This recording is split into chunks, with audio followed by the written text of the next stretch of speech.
bushfire situation on the Cranbrook fire, which is 5.5 kilometres from home. I'm just going to pop onto my laptop so I can send comments.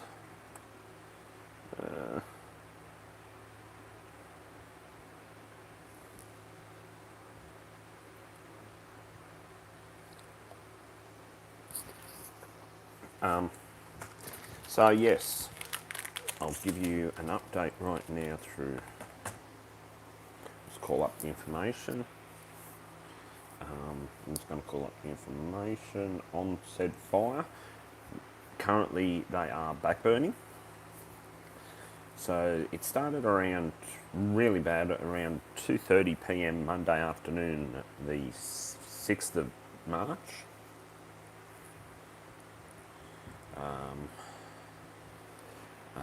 It's being under control.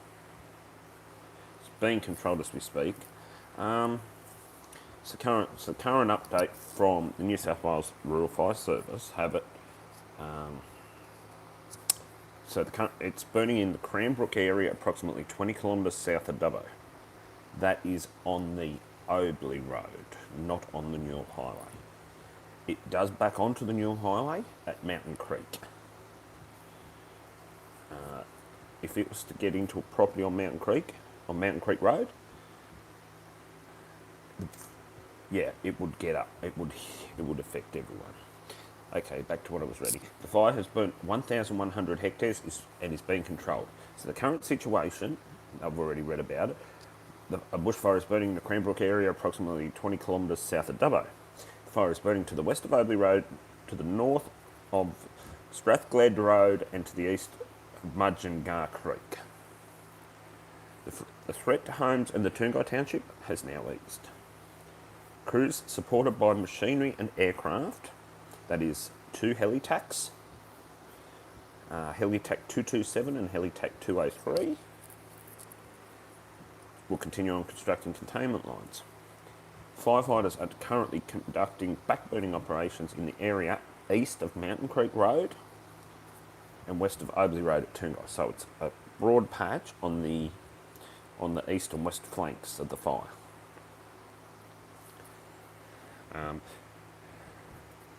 So the next update will be within the next 5 minutes, if anything has changed. The best way to find out more, if you're in New South Wales, Australia, is to download an app called Hazards Near Me.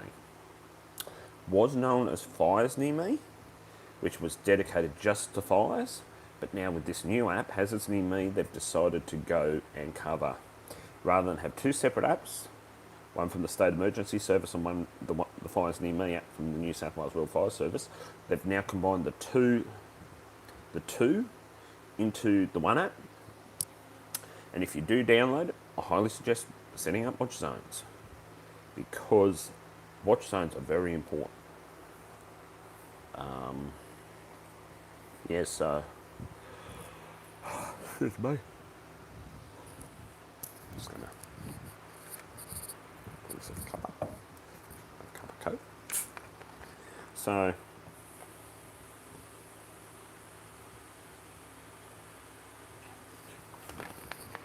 currently, with the backburning, they're advising people not to travel. So it's highly suggested you don't travel between Dubbo and Yeovil just while the backburning's going on, because of that heightened risk of smoke.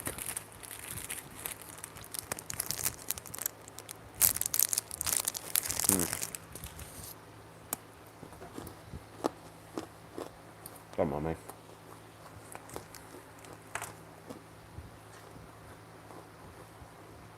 Hey to whoever's just joined me.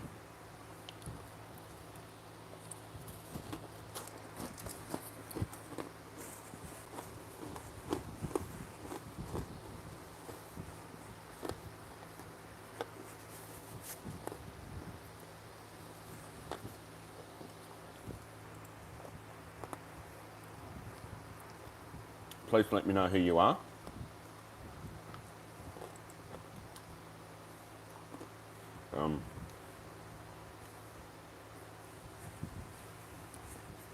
Yeah, please let me know who you are because I have not. I'm doing live. I'm doing a live my live from my mobile, and no one's names are showing up.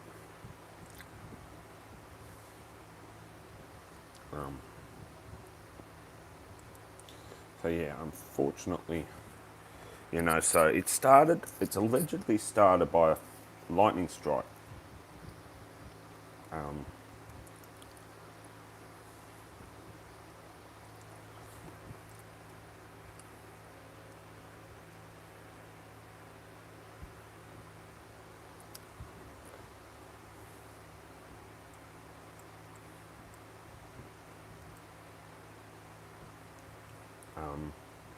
Yeah, so currently it's 1,100 hectares. May even get bigger, but at the moment they're working on a very big containment issue. And now, if they hadn't have the air attack that they had on it on Monday, I can tell you now there was two 737. Fairy Dragon and Sir Stash's Adventures. Thank you for coming on. I'm just doing an update. I was meant to do it last night, but I clean forgot about it. So it's today's update. I can see you both on my end, and feel free to share it out, guys. Thumbs up, etc. Who's just dropped in there? Who's the second one? Come on, guys. Yeah, so there is a lot of smoke now from the back burning.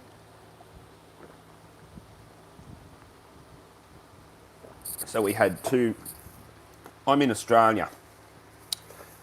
This update is on a major fire, bushfire burning about just under 6 kilometres from where I'm sitting right now. Just under 4 miles from where I'm sitting now for the Americans and the UK people here. So I couldn't go live because there's no glow. It's where I'm actually in a little bit of a valley that's obscured by trees and whatnot. There's a lot. There were 40 bushfires just on Monday alone. The vast majority of those were under. We had that one out there, the Cranbrook fire.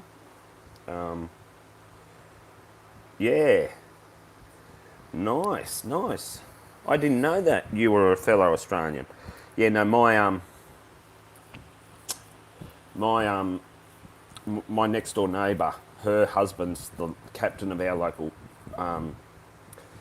Rural Fire Service Brigade, and he's out on the ground at the moment.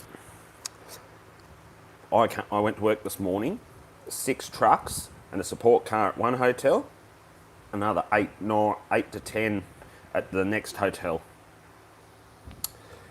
Really needed support. The guys that are out there now that were out there since Monday afternoon have been out there nearly 3 days. For nearly 3 days, those backup trucks and firefighters. Just excuse me a sec. So they bombed it. They ended up calling on the 737 Fireliner, large air tankers based out of Richmond.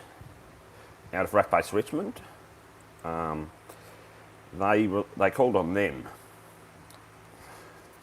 and Bomber 137, November 137 Charlie Golf, and Bomber 210, which is the one that is owned by the New South Wales Rural Fire Service, Bomber 210, and Bird Dog 123. They called on them to really attack it from the air. I actually got to watch 137 Charlie Golf come in with the Bird Dog. Bit of an interesting way. He's had to really manoeuvre around with Bomber 137 behind in front of him. He's meant to be head of that aircraft. So I'll explain how they work. How an aerial fire, and I've just watched it to really enhance my knowledge. So you've got your lead, what they call a lead aircraft, or your bird dog. We call them bird dogs, as you know. The Bird Dog, the objective of that aircraft is to guide the larger aircraft, the bomber, in. So he'll go around, he'll then descend down to where the large air tanker should be. That large air tanker follows him down because of, well, with the smoke, that's the objective of that aircraft.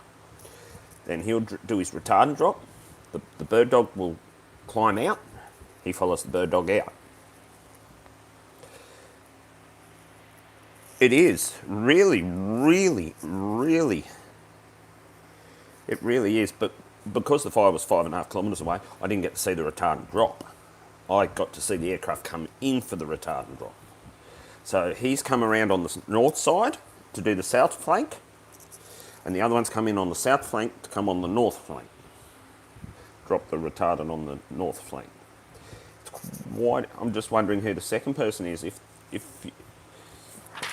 Oh, damn paper. Oh, I'm writing up recipes at the moment for some baked spuds I'm doing next weekend. Can't do it this weekend. Got a birthday party to go to. So yeah, so the Bird Dog is the pivotal aircraft. If you remember 134 Charlie Golf that they lost 3 years ago, that was a weather-related event. The Bird Dog pilot said don't go down, but they went down, lost the aircraft and the crew, sadly. Just a few weeks back, we had a Coulson 737 Fireliner go down over in WA. Luckily, the pilots of that aircraft got out before she went up. And they survived with very minor injuries, from what I heard. So back to what I was saying, and now we've got the heli-taps, the helicopters, the long line bucket drop aircraft at the moment. So I just watched about an hour and a half, 2 hours ago, they flew over and went back, about an hour ago actually. Or, yeah, about an hour and a half ago they went back to the base. We do have a large air tanker here too, but it's actually out on other jobs. It's out on other fires. They've recruited that one to other fires. Right. Yeah, so that's why they scrambled the 2 737 Fireliners from RAF Base Richmond. Because we do have our own, but that's actually a different operator. See, the ones based at Richmond, the majority of the ones based at Richmond are operated by Coulson. Our one is actually of the United States. Our one is actually operated by Conair Aerial Firefighting out of Abbotsford, British Columbia in Canada. So if you have a look at that one, you'll see it's got a C tail number, CGVFT. So yeah, I'm just watching comments. The comments won't stay up long on my phone. Actually, I'm going to turn these ones. I'm going to turn them off on the phone so I can. I'll see yous on the laptop. That's why I've got my laptop.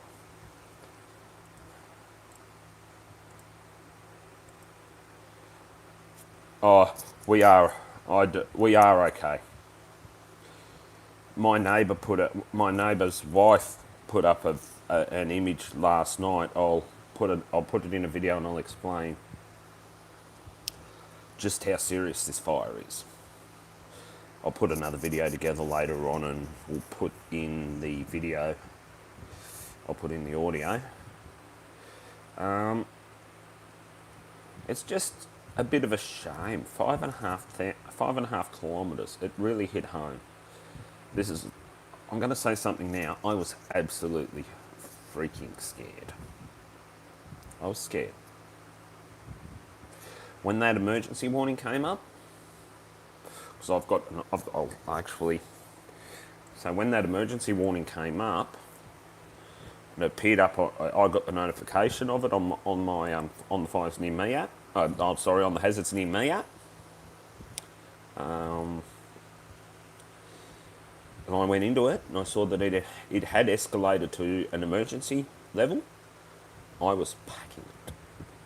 I was absolutely packing it. And I will not lie. I won't lie about it. Our neighbour, she had her ute ready to go. All she had to do was grab her dogs, put them in the back, and hit the road. All I had to do, gather up my dog, put her in the car. I would have put her in the footwell, in the passenger side front footwell. Yeah, no, Mum, this is the first time I've ever experienced it, to be honest with you.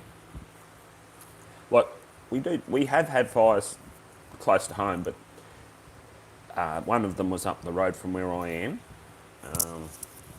The landowner was a stinking hot day, and he got out on his tractor and started slashing his paddocks.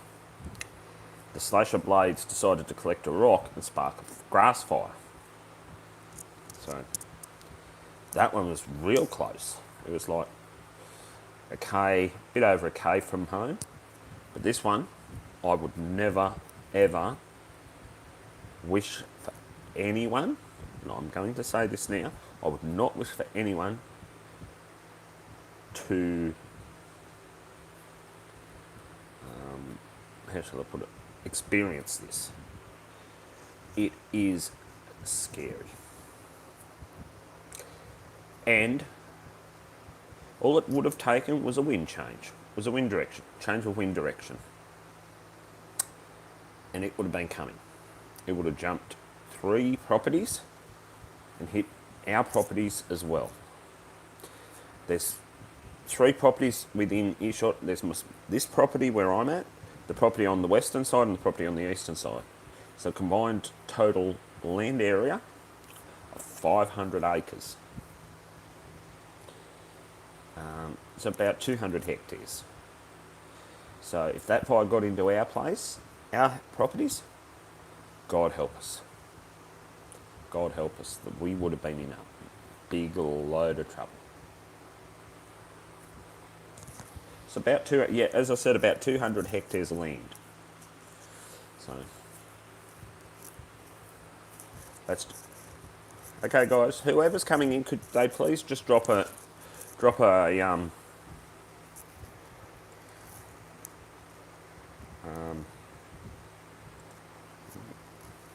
just let me know who you are, where you're from.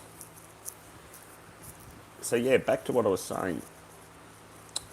That was scary, and seeing that fire liner come in, that really hit home harder. I'll just put a comment in myself. Ah, Bibby! How are you? Long time no see.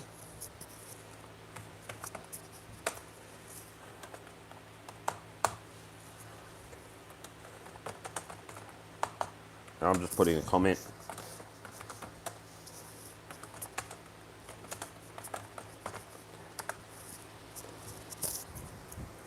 Yeah, I've just put a comment there. I'm just waiting for the third one.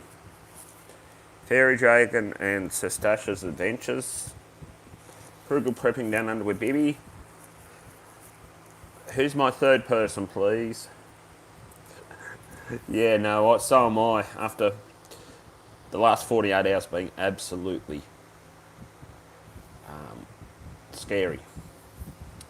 So yeah, so I'll post the link. I'll post the link and pin it up onto the for those of you who want to read the actual information instead of Bibby. This one I'm actually posting this for you because you didn't come in early. You actually didn't come in.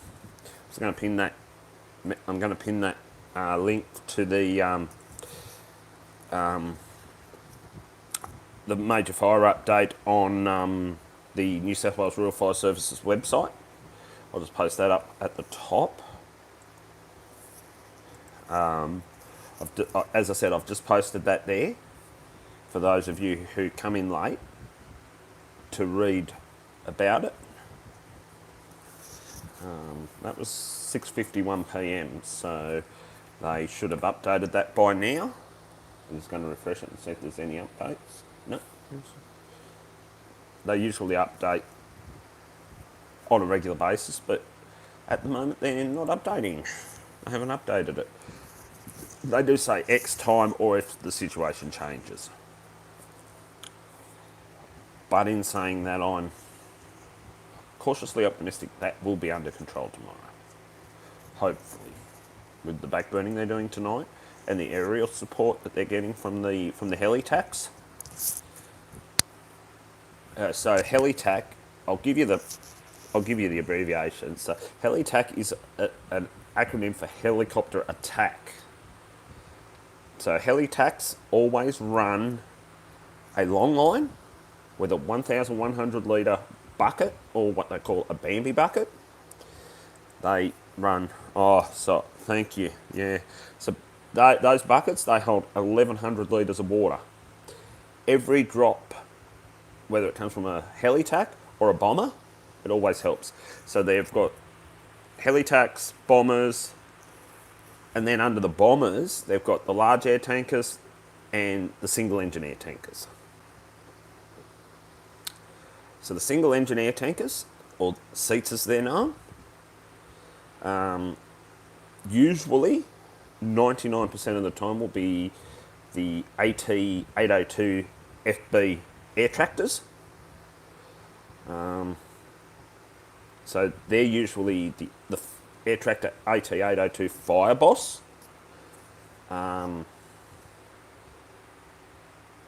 They are the AT802 Fireboss from Air Tractor. Then you have your FSCN, which is your fire scan, which is an aircraft that goes in and photographs the fires to see where they've spread, where the hotspots are, etc. What else do we have? We've got the bird dogs, as I've already previously explained. They're the lead aircraft. They're the aircraft that take the tankers in. The fixed wing stuff, not the rotary wing. Rotary wing, they can get above the smoke. It's the smoke that's across that you've got to have the bird dog. The bird dog's due to the smoke. Then you've got fire scans. So you've got bird dog, bombers, which is commonly abbreviated BMBR on your track. B-dog, BMBR, HT for helitacs, FSCNs for your fire scans. Is that it? I think that's the 4 key aviation terms. So your bombers, as I said, your bombers, your large air tankers, and your single engine air tankers. See if I can see if there's any. Where is it? Should be on. Where is it? On the website there should be information about.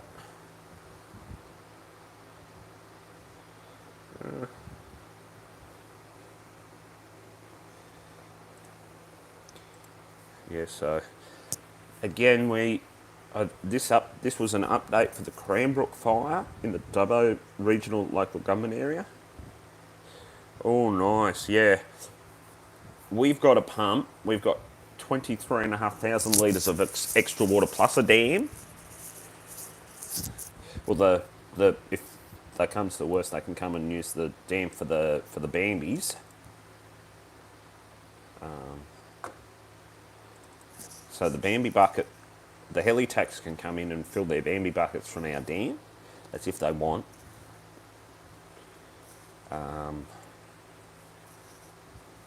We also have a point where the road tankers can come in and fill with water. They can also use the dam, but we have a fixed static supply.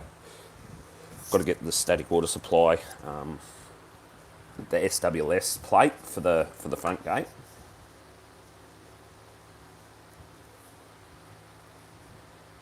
Where is this? Oh, go away. I'll get rid of that for now because I've used the update. So yeah, at this present time, it is being controlled. It has burnt through 1,100 hectares. There is another fire further down at Burrendong, in the Burrendong Dam area near Wellington. it's also burnt over 1,000 hectares. It too has also burnt over 1,000 hectares. So just in these two fires within the Dubbo local Dubbo Regional Council area, there's just over 2,000 hectares. That's the two major fires. Anyway, so the thing is, be prepared. I'm just checking something. 91, that'll do. Yeah. Sorry guys, I just popped me. I just wanted to check my battery. So that's about all I can give you an update on at the moment. That's that fire in a nutshell. We are staying we are safe. I am really alert to what and all that stuff to this particular fire, to this one behind us, because so if anything does happen and I get an update, yeah, you can't be any more prepared. So water. That's all I'm going to say. We have a 5.5 horsepower firefighting pump. It's ready to go. I've got to just check it.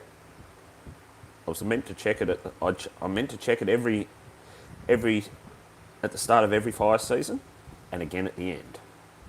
So it's a twin impeller proper set firefighting pump. So make sure your pumps are in good working order. Make sure you've got. All right, Bibby, stay safe. I'm about to wind down as well because I've got to go and have a shower. I've got to go to work in the morning. And it's 9:20. Yeah. Oh, bless. You stay safe.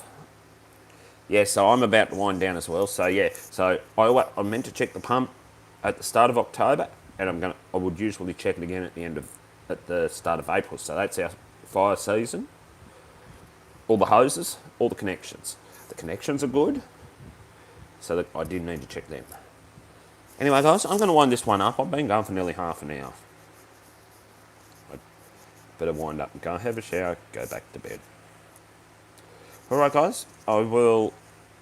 Thank you. I'm heading off as well. All right, guys, thanks for coming. I will keep you all updated. I will give you another update if anything changes with it, if it gets controlled. If it comes to a point where it's under control, I will let you know tomorrow night. I will keep an eye on the Hazards Near Me app, and anyone that comes in and... Yeah, so the pinned comment is actual update from the New South Wales Real Fire Service. All right, guys, well, I'll talk again tomorrow night. Stay safe and take care.